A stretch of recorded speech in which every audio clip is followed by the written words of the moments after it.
मैं आप सबको ये बताना चाहती हूँ कि बयाना जो है, बयाना रूपबास का जो क्षेत्र है, वो चाहे राम मंदिर का पत्थर हो और जिस क्षेत्र में हम बैठे हैं आज, जिस भवन में भी बैठे हैं, वहाँ के निर्माण में भी हमारे बंसी पहाड़पुर का पत्थर लगा है। लेकिन कई बार परिस्थितियाँ ये आती है कि हमारे यहाँ स्टोन हब होना चाहिए था, लेकिन पिछली सरकारों के उपेक्षा के कारण हमारे यहाँ स्टोन हब नहीं बन पाया। पहले बहुत प्रयासों के बाद, लगातार जनता की आवाज़ के बाद में वहाँ के पत्थर को वैधानिक रूप भी दिया गया, लेकिन आज भी वहाँ का जो स्थानीय व्यक्ति है वो रोजगार से वंचित होता जा रहा है। मैं ये कहना चाहती हूँ कि हमारे यहाँ के पत्थर की उपलब्धता और पौराणिकता दोनों को सरकार को समझना पड़ेगा। और क्योंकि सरकार और हमारे आदरणीय भजनलाल जी जो मुख्यमंत्री साहब हैं वो भी भरतपुर जिले से आते हैं, तो मेरी ये अपेक्षा रहेगी कि हमारी जो समस्याएं हैं उनके सामने हैं, वो इसको सबको जानते हैं और हमारी इन समस्याओं का निवारण जल्दी से जल्दी किया जाएगा। बयाना का पत्थर ना केवल आज से बल्कि कई दशकों से एक अलग पहचान रखता है। और जहाँ तक इंडस्ट्रियल डेवलपमेंट की बात हो, भरतपुर जिले में एक समय होता था जब सिमको और डालमिया जैसी कंपनियां वहाँ पर डेवलपमेंट कर रही थी, काम कर रही थी, फैक्ट्रियां लगी थी, लेकिन डालमिया बंद हो चुकी है, सिमको भी उसी कगार पर है। मैं ये कहना चाहती हूँ कि हमारे क्षेत्र में TTZ लगता है और साथ ही NCR भी है, तो नई इंडस्ट्रियों का डेवलपमेंट तो हो ही नहीं रहा, नई इंडस्ट्रियां कोई लग नहीं रही क्योंकि उनकी शर्तें ही इतनी कठिन है।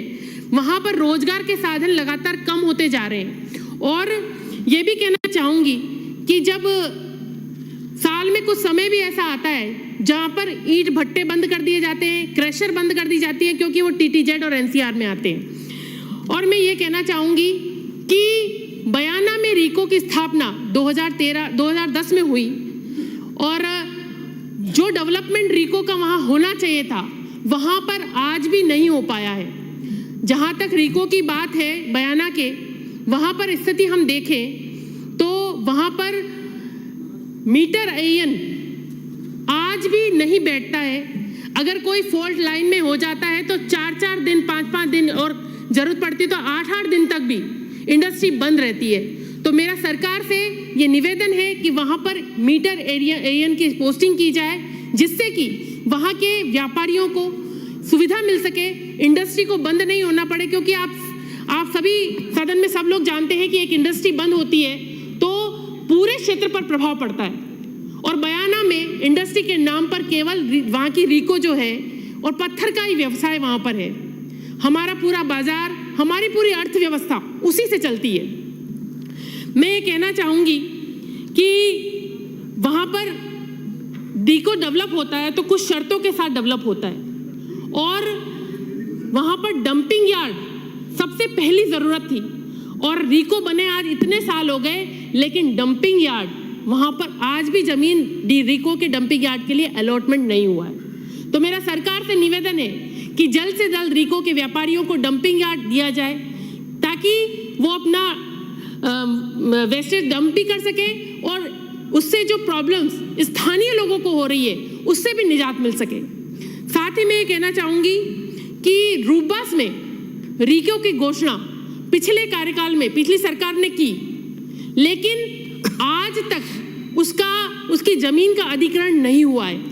और जिस पंचायत में, जो चेकोरा पंचायत है, उसमें रीको की स्थापना का एक जमीन चिन्हित भी की गई थी, लेकिन वहाँ की सरकारी जो जमीनें हैं उन पर भूमाफिया कब्जे करते जा रहे हैं, लेकिन आज तक भी जमीन का अधिग्रहण नहीं हुआ है। मेरा सरकार से निवेदन है कि सरकार जल्दी से जल्दी रीको की स्थापना रूपबास या रुदावल क्षेत्र में कर वहाँ के स्थानीय लोगों को रोजगार के सुअवसर प्रदान करें, क्योंकि वहाँ पर यही रोजगार है और यही हमारा भविष्य है। तो मैं आपसे ये कहना चाहूँगी कि सरकार इस ओर जरूर ध्यान दे और हमारी ये मांग बहुत लंबे समय से चली आ रही है। जल्दी से जल्दी रूपबास या रुदावल में रीको की स्थापना कर हमारी परेशानी का समाधान करे। साथ ही बयाना का जो रीको है वहाँ पर एक पार्क रीको ने चिन्हित भी किया था रीको की ज़मीन में ही।